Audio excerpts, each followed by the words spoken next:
Nós jornalistas, por exemplo, no meu caso, eu tive aula de ética na faculdade. Ética 1 e ética 2. Típica aula que os alunos não se interessam.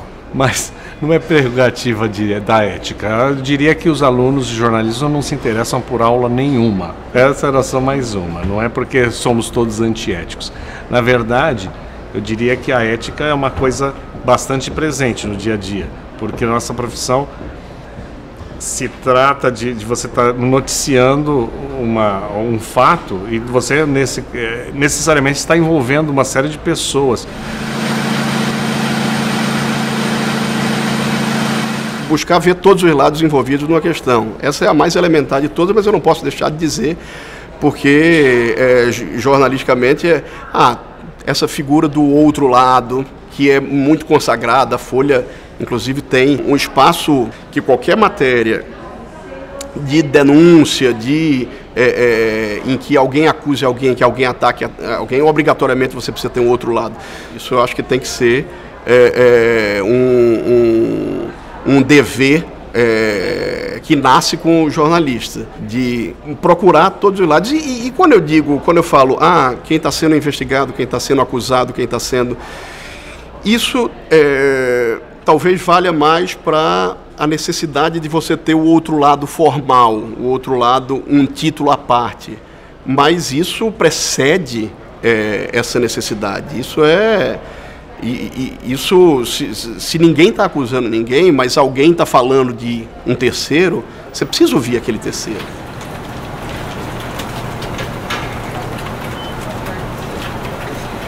Tem uma coisa interessante que se alguém se sentiu ofendido, sai uma crítica, resenha, uma matéria que a pessoa se sentiu de alguma maneira ofendida e tal, você dá uma réplica. Aí a pessoa que fez o texto original, se ela ficar ofendida com a réplica, ela pode dar uma tréplica. E aí depois, parece que depois que teve a réplica e a tréplica, combina. Se o outro quiser fazer de novo uma quadréplica, a gente combinou. Então agora vão sair dois textos, um do lado do outro, e acabou a conversa. Assim, acabou essa briga, cada um vai pro seu canto, não tem mais. Então, assim, isso você vê muito no jornalismo, são questões muito, aparentemente bobas, menores, mas não, acho que isso é a seiva da ética jornalística. Que uma história é sempre protagonizada e vivida por muita gente para que haja uma versão só dela.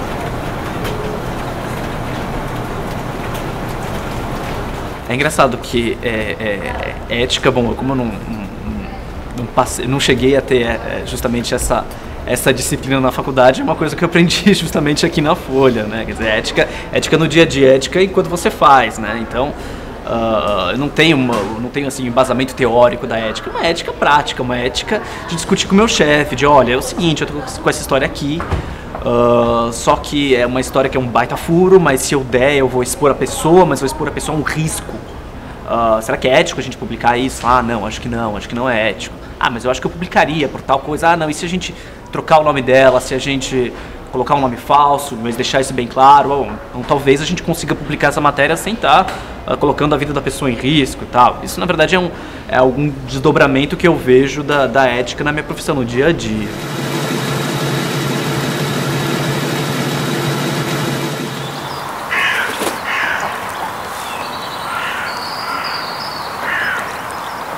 Como a gente tem aqui, ele tem muita responsabilidade, por exemplo, com o que fala, né? Aqui com o que a gente faz e ele com o que ele fala.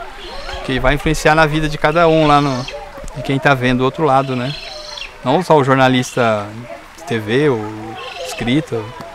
Tem que pensar muito no que ele vai falar e arcar depois com a responsabilidade que ele falou.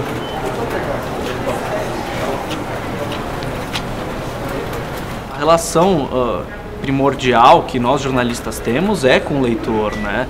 Eu acho que assim, a obrigação ética nossa é informar o fato na sua inteireza, informar 100% daquele fato. Eu acho que assim, a ética não esconder nada, é não ter o rabo preso, não achar que o leitor, na verdade, ele está pagando de alguma forma o nosso trabalho para que ele seja informado da forma mais completa possível.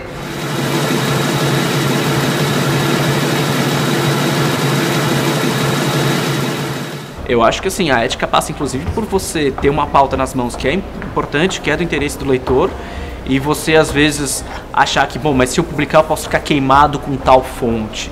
Eu acho que esse tipo de coisa que você não pode pensar. Eu acho que assim, você não pode ter o rabo preso com fonte nenhuma. Eu acho que o grande compromisso do jornalista é com o leitor. Então eu acho que isso já passa desde o momento da pauta, de você propor aquela pauta, mesmo sabendo que aquilo pode de alguma forma te queimar com tal cineasta ou te queimar com tal diretor. Eu acho que não, eu acho que as pessoas têm o direito de saber, as pessoas estão pagando o jornal para saber sobre isso, né? Talvez especialmente na minha coluna, né, que é no painel das letras, sai aos sábados, que são notas do mercado editorial. E de vez em quando tem, assim, você tem que lidar com umas questões delicadas, assim, uma pessoa que você sabe que é uma pessoa pessoa bacana e tal, mas aí tem uma história que jornalisticamente é interessante, é difícil falar sobre isso. E no geral eu acabo publicando, assim, já aconteceu de eu pensar assim, entre prós e contras, e falar, tipo assim, às vezes um editor pequeno, que é um cara que faz um puta trabalho bom, e aí de repente alguém vem criticando uma edição do livro do cara, e fala, pô, o cara faz tanta coisa boa, porque tem um problema numa edição, talvez eu acho, não sei se vale a pena, assim. Talvez seja uma coisa mais... também tem o limite entre o que é notícia e o que é um pouco ali picuinha também, sabe? Claro que eu já errei a mão, assim, tenho certeza que eu já errei a mão, especialmente, por exemplo, eu cubro política cultural. E aí talvez eu tenha uma dimensão muito pequena do que é a pressão política que o pessoal lá de poder acompanha diariamente, sabe, assim, porque política cultural é a ralé das políticas ali, né, ninguém dá muita bola e tal, em Brasília, sei lá, mas ainda assim você percebe, às vezes, você tem que diferenciar o que é notícia e o que é alguém querendo prejudicar alguém e usando você para isso, sabe, usando o jornal para isso, sabe? O primeiro passo, acho, para resolver esse enigma, essa equação, é o seguinte: imparcialidade não existe. Nós tentamos ser imparciais e buscamos ser o mais imparciais possíveis, mas imparcialidade realmente não existe. Se eu for escrever uma matéria e o Guilherme ou a Raquel ou você for escrever uma matéria do Bob Dylan, ela vai sair diferente, porque cada um de nós temos visões diferentes de vida e experiências diferentes, e não vai ser a mesma coisa, não são robôs escrevendo. Então não buscamos nesse caso essa imparcialidade.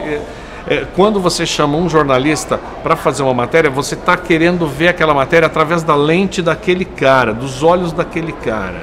Você tem que pegar um resenhista que entenda do assunto, mas o resenhista tem que ter certeza de que ele não tem nenhuma relação com o autor. Geralmente, quando duas pessoas entendem do mesmo assunto, ou elas são amigas ou elas são inimigas.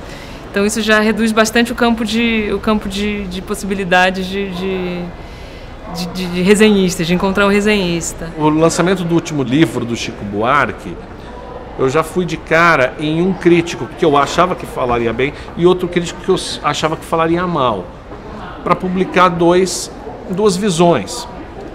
Ou seja, eu sabia que tem o gosto daqueles caras lá no meio. Então nós tentamos jogar também com essa informação extra na hora que a gente cria a pauta ou cria a edição. Eu não falei para eles, eu quero que você fale mal ou fale bem, mas estava claro ali que eles tinham essa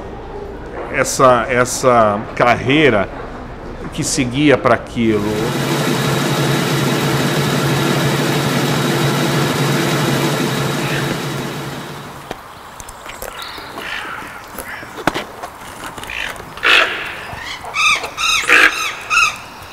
Raramente leio o jornal impresso, vou ser sincero com você, até porque eu moro aqui no zoológico também, os funcionários nós moramos aqui no zooparque, e nós não temos acesso a esse material, né? Então não é como uma cidade que você compra um jornal, que você saiu do almoço, você vai ler um jornal. A gente acaba ficando mais isolado aqui no zoológico, que não é próximo a uma cidade até, e a gente lê a gente pega essas matérias de jornais, mas de uma questão mais online mesmo, pela própria internet, né? É um lugar, eu acesso informação hoje diariamente pela própria internet, mas pela falta do papel mesmo, porque eu gosto muito de revista, gosto muito de jornal e principalmente de livros também. Não, agora com a internet não, eu vejo portais de notícias, assim, de manhã acordo e vejo essas notícias, eu gosto de notícia, né, de novidade, tipo último segundo, entendeu? Mas não sou viciado. Hoje a concorrência o perfil da concorrência está mudando, né? Quer dizer, os principais concorrentes, aí eu falo da Folha, os principais concorrentes da Folha continuam sendo os grandes jornais. O novo perfil da concorrência, que eu digo é que agora, com a internet em todo lugar, a internet em tablet, em celular, em smartphone e tal, e a notícia podendo ser produzida a qualquer hora, em qualquer lugar, você tem um perfil, digamos, mais veloz e uma concorrência mais espalhada, tá? Que te força a pensar um pouco. Mas os concorrentes, repito, continuam sendo esses grandes jornais. Não sei nem se é bom falar isso, mas enfim, eu falo como brincadeira aqui. As pessoas falam muito, a gente fez muita matéria sobre o fim do livro, né? E aí eu até brinco, assim, às vezes eu acho que um dia vai sair um livro sobre o fim dos jornais. Se for ver, vai ser mais provável do que fazer uma matéria sobre o fim do livro de verdade.